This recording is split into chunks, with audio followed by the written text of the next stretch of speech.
5, listen up. Game is live. 3, 2, 1, go.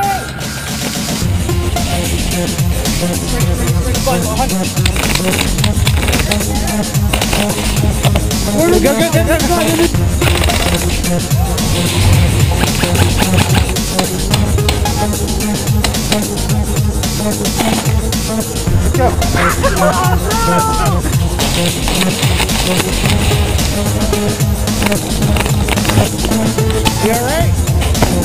Whoa! Hey guys, Level Cap here. Today I've got my brand new Scar L airsoft gun. Not only is this a very iconic airsoft gun, something very nostalgic for me, but it's also super lightweight, very ergonomic, a very comfortable gun to run with. Now, I bought the gun from airsoftgi.com. It is a VFC model, which means the build quality, especially on the externals of the gun, is top notch. The Scar has a really cool telescoping stock with numbers that allow you to remember your placement that you like. It also has a very cool cheek riser system, so you can really get your cheek resting at the right level for your optic. And last but certainly not least, the stock itself actually folds in, so you can have a much smaller compact Scar if you need to take it into a vehicle. If you have a smaller carrying case, it's just very useful in general.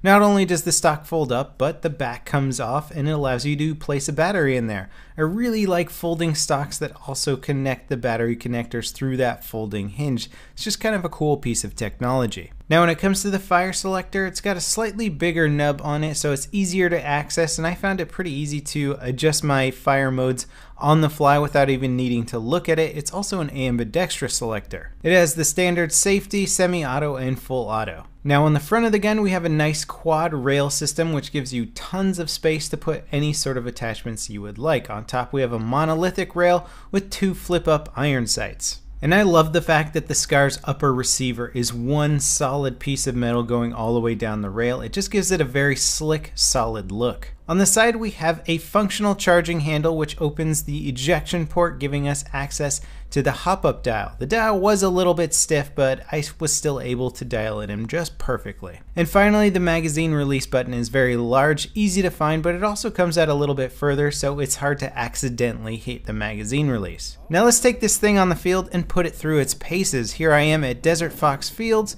in Victorville, California.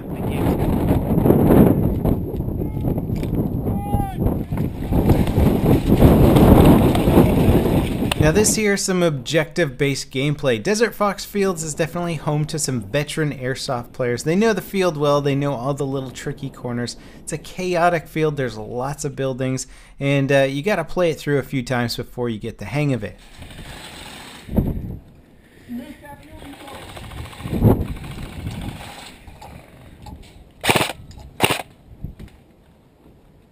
Hey, white building right behind this blue building. In this particular sequence, I am in a building known as the water plant. It is one of the best defensive structures on the field, and I'm going to take advantage of that.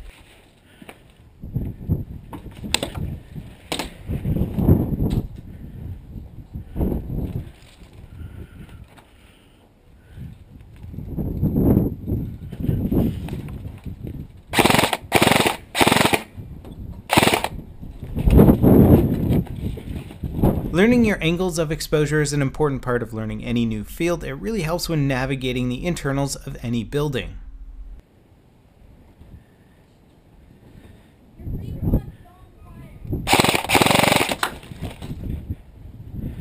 Currently, the enemy is trying to actually plant some bombs in this building, and knowing that, I'm just holding out, being patient, and getting some kills.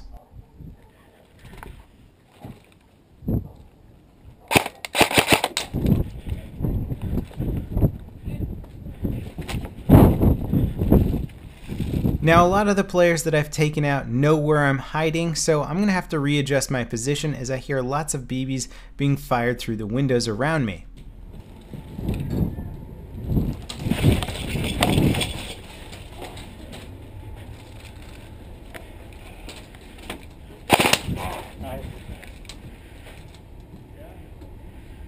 Now that I'm preparing for room-to-room fighting, I switch my gun into semi-auto, as that is one of the rules of this field. And speaking of which, I hear somebody sneaking up on my right.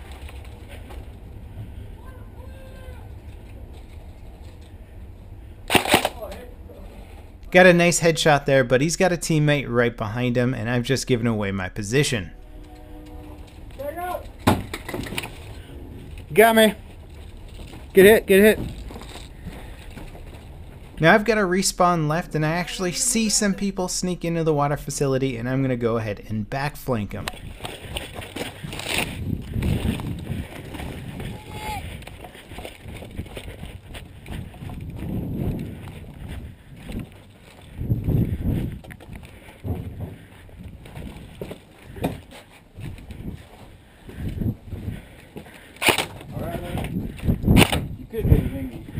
Sorry, man. Luckily, the first guy I ran into there was having some gun issues, otherwise I may have lost that firefight. Now we've moved on to a new game, and I'm not defending anymore. We're moving around the field quickly, and I'm trying to get a good backflank off on these guys.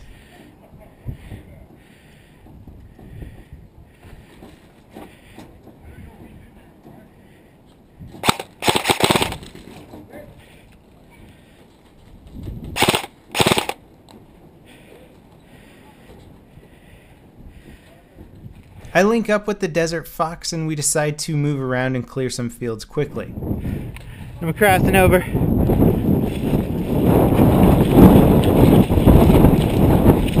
Going in. Hey, right here. Hey, he's right here. But if you go back to Yeah, I'm gonna try this. He's on me. He's on me. You might be able to get his shoulder. Yeah, trying to stop some friendly fire. Still there. Oh, he's down. Got him. Okay, you got that guy back at safe house? What's you got that guy. Okay. Alright. Nice, we got them both. Now, as cool as it can be to run around with teammates, achieving the objective and feeling tactical, things don't always go according to plan.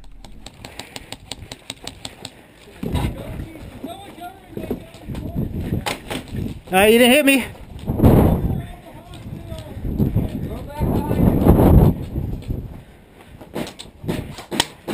Frag out. He is back one. Ah, you got me. Oh shit! Ah! Hey, I tested that nade for you. It's really freaking loud. So, 3, 3, 3, 3, 3. So that was a building clearing gone horribly wrong. CJ was in there, he killed 5 of us, and he got me with a 9mm frag grenade, which actually detonates a 9mm blank round, and it's pretty damn loud. As for the rest of the day at the field, we alternated between highly tactical game modes and highly chaotic game modes. Both were fun, I enjoyed it, and the Scar L performed really well. Now, some people were like, why don't you get a Scar H? Well, the Scar H is cool, and in real life, the different caliber rounds do make a difference, but in airsoft, you're shooting BBs, so I figured why not go with a Scar L? It feeds M4 mags, which are plentiful in the world of airsoft, and it just makes a bit more sense. Stylistically, the Scar really sets itself apart from other guns on the battlefield, especially M4s, which you're going to see all over the place. I would recommend the Scar L to anyone who wants to set themselves apart from the traditional M4 airsofter. It's a great starting gun, it's a great gun to get into if you've been playing airsoft for a while and just want to switch it up a bit. It's very ergonomic, it's super lightweight. I was very surprised when I picked it up for the first time because I was expecting some more weight to the gun, but it's actually really lightweight and still maintains a good build quality, so you feel like it's not going to just snap in half on you. If you want more information on the Scar L, check the video description. I'm going to link several different brands. Again, the one I'm using is VFC. It performed really well. I like it a lot. There's also some slightly less expensive versions out there. For the most part, I was alternating between 0.28 gram Elite Force BBs and 0.32 Elite Force gram BBs. Both performed really well, and they're perfect for a high wind environment, which you're certainly going to get a little bit of at Desert Fox Fields. Remember, you can pick up all this gear at airsoftgi.com. As always, guys, thanks for watching, and I'll see you next time. This is Level Cap, signing off.